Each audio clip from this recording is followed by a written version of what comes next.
Do you wash your meat? That's the water, this is the vinegar, you know what I mean? And I gotta wash my chicken properly. Oh, you wash your chicken? I wash my chicken. I don't believe in cooking chicken, just preparing it and then just cooking. You gotta wash your chicken. This is Mama Rose, an authentic Jamaican mama. I don't see why they say you get salmonella poison, but I've been doing this for years and my kids them are still healthy. My mother, if we never washed the chicken properly, it was a problem. I learned from my mom and I'm still here. Okay, wait. So because I'm of the opinion that you don't need to wash your chicken.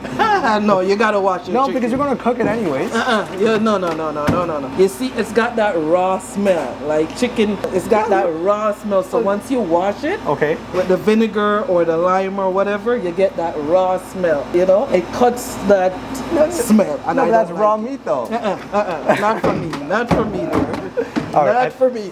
I think we can agree to disagree on washing your chicken.